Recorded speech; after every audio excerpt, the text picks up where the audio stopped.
Hi, folks. This is Jonathan Phoenix, the Carolina storyteller, coming to you with an important message.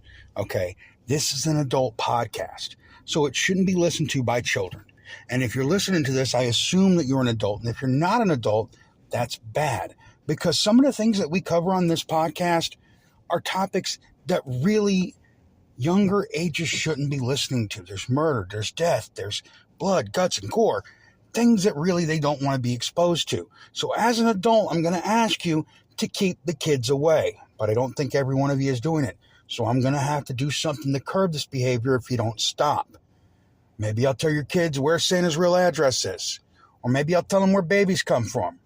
Or how to get a hold of the Easter Bunny and the Tooth Fairy. Or maybe I'll just tell them why the mailman always brings them birthday presents and why Daddy is really mad about it. So remember, keep the kids away from the adult material and enjoy the show. This is the Carolina Storyteller. In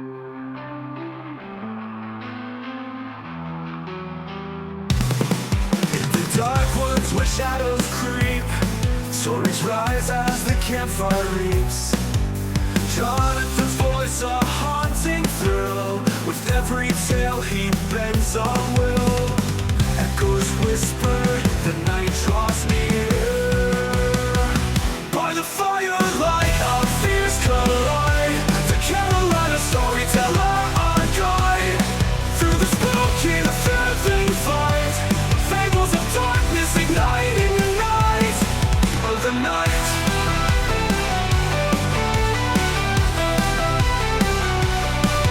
The ladder tales of fright and dread. Every heartbeat a path we tread.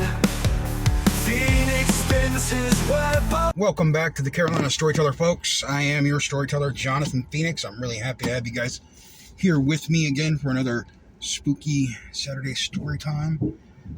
Today's story isn't so much about one ghost, more about a place that carries the ghosts with it. And it's a very interesting story, and it's one that I just feel like has to be told. And what better time than now, though? This place is actually very famous. You may have seen it before. It made a cameo in the Philadelphia Experiment. I say cameo. It was in the Philadelphia Experiment. It was in the movie Tora, Tora, Tora. It was one of the ships, I say ships, so it should give you a hint of what we're talking about, that was used for the design for the U.S.S. flag, you know, the G.I. Joe's carrier that kids played with. We're talking about the Essex-class carrier, the U.S.S. Yorktown, which since 1975 has been moored at Patriot's Point in Mount Pleasant, South Carolina, just across the Charleston Harbour from the city of Charleston. And this is a really famous ship. This ship was it began construction in 1941, just around the time that Pearl Harbor happened, you know, when we decided we were going to beef up our military, and the Japanese decided, well, we're going to bomb you. And I can't remember if it was before or after Pearl Harbor, but construction was begun on it. During that time, we lost the third ship to be named the U.S.S. Yorktown, and this was CV-5. The Yorktown was taken down. And so during its construction, the name of CV-10 was changed to the U.S.S. Yorktown. In April of 1943, it was officially commissioned. It did its final checks and its shakedown all the way up until June, at which point in time it went and sailed through the Panama Canal in July, and in August it was in the Pacific Theater and began doing raids against Japanese positions in the Pacific for the remainder of World War II. During World War II, it saw several battles. It received several accommodations. And the Yorktown was present when the surrender of the Japanese happened on board the U.S.S. Missouri in 1945. So for 2 years, Yorktown was a battle-hardened ship. They called her the Fighting Lady. She stayed in Japan, actually, a little while after the war to collect all of our POWs and all of our Marines and all of our men, and then sailed back to Alameda, California, where she brought those men home after serving in some of the worst battles we'd ever seen in the Pacific Theater. So, in 1947, Yorktown was decommissioned. And I know you're like, that's really short life for a carrier. Well, we weren't at war at the time. So the Yorktown was kind of mothballed for a little bit, taken off the battle line. But as you know, we're a warlike country, so push came to shove and we were getting drawn back into battles in the Pacific Theater, and the Yorktown was brought out of mothballs, recommissioned, and retrofitted with new flight decks to accommodate jet aircraft. In 1955, the Yorktown again returned to the Pacific Theater, where it would serve for the next 15 years during the Korean and the Vietnam Wars. Plenty of air raids were launched from the deck of the Yorktown, and plenty of battles were fought from that ship, and plenty of men lost their lives. So this ship had a lifespan. If you think about it, as a aircraft carrier, it had a lifespan that spanned 3 wars. 6 Charlie Romeo. It was present for, 30 years or more, where it was just in service out there. Almost 30 years, longer than most soldiers stay in the military for full career. Full career, you're retiring in 20 years. The Yorktown was serving from 1943 to 1970, with only a 6-year break in the middle where it was retrofitted and then sent right back out to battle. The crew of this ship went through probably some amazing times. And I'm not to say that there weren't other crews that haven't had amazing times since then, but this ship had a legacy that it built. The name The Fighting Lady stuck with it. So in 1975, the ship was sailed from where it had been mothballed in Newport, Virginia, to the Charleston Harbour, where it was set up as a historic landmark in Patriot's Point, Mount Pleasant. And it was noticed as a National Historic Landmark in 1980 and was put on the Registry of National Historic Places in 1982. And since then, it has sat there and served as a maritime museum for the Navy, educating young people young people and people who are young at heart, and anybody who wants to know. You can go and you can walk the halls and the decks of the Yorktown. You can walk amongst the spirits that still live there. And I say this because the Yorktown is one of the few places that everybody agrees is haunted. Not only has the Yorktown been reported to be haunted by locals and by tourists, but even the TV show Taps, Jason and whatever the other guy's name was, they went on the Yorktown. They even found ghosts there. And it's believed that it's one of the few scenes on their show where there is a believable video of a ghost is from the episode they did on the U.S.S. Yorktown. There have been reports of many people who have been walking through the halls of this ship as they tour it and seeing someone walk down a corridor and turn and just vanish into where a corridor once was. It's believed that over time, as the crew and complement of this ship passed on, they returned to the Yorktown because for so long it was their home. And when you think about it, these U.S. naval ships really do become like home for people. They live 6 months at a time on the ship, then they're home for a few weeks, and then they're back out, and, most of these people, when you get put on a ship, you're on that ship. That's your ship. And, your first bid, 4 years. 4 years on a ship, you get to know a lot of people. And then if you're, if you're going to be what do they call it, a career military person, you're going to be on that ship for 8-10 years. The Yorktown had almost a 30-year service life. Probably most of it with the same crew. Maybe a different captain here or there. Maybe an XO got moved out. But I guarantee you, the guys that were running the engine room, at least on day one in 1943, were still running it when it was decommissioned in 47. And the guys that started running it in 55 were probably still there in 70, serving on that ship. So it's understandable, especially when it had seen so many battles, that there would be so many spirits associated with the Yorktown. So let's just get into some of the reported sightings that have happened on this amazing ship. The first being the yeoman in the engine room, the one I talked about.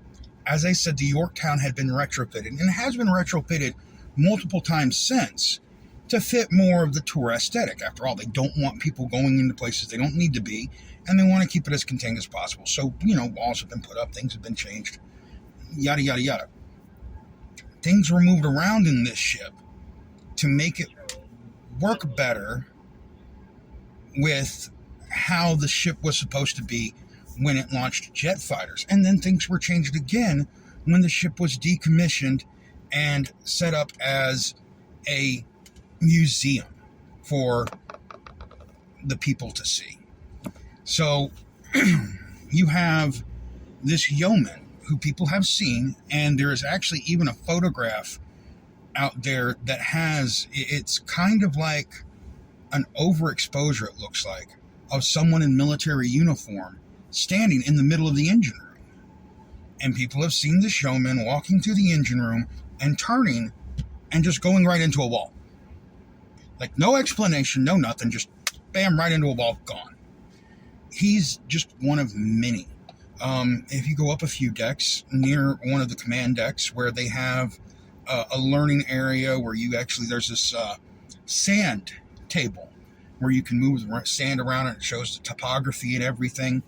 And it's supposed to teach you about topography, but also how they identify things in the military and how some of their systems work. And supposedly in this room, there was a fully uniformed military officer that would stand there with the children while they were learning, and he would have his arms crossed and he'd watch over them. And when the classroom that was there at the time went to leave, they asked the tour guide about the military man. They said he never said anything. Is he just supposed to stand there? And the tour guide said, there's no one you're the only ones here. There's no one else here. That wasn't somebody there. And of course they did look for him, and they did not find him. Granted, the teacher doesn't know what the uniform looked like, so we don't know if this was an officer, if this was just a regular guy, but he just stood there and watched as the children played. And it wasn't as if he was transparent or anything, just looked like a guy standing there. During the episode of Taps, they're on the flight deck, and all of a sudden they see a figure moving across the flight deck, and there's nobody else there but them. They actually ran across this flight deck.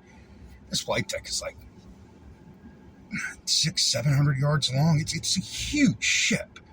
Understand, running along this ship is very hard. And they go looking, and there's nobody there. Nobody. They actually ran into what was, I believe it's called the Medal of Honor room, which is a closed-off area in one of the hangars that they set up to celebrate Medal of Honor recipients. And there's nothing there. Absolutely nothing. Near one of the fighters that they have on display, they saw a man once trying to climb into the fighter. He was dressed as a pilot. He had all the equipment that an old pilot would have, and when they went to stop him, he was gone. He just wasn't there. He wasn't in the plane. He wasn't on the ground. He was gone. Next up, we have, and this is one of the most interesting ones, is that people swear they've seen someone in the Apollo 8 capsule. The U.S.S. Yorktown, one of its other more famous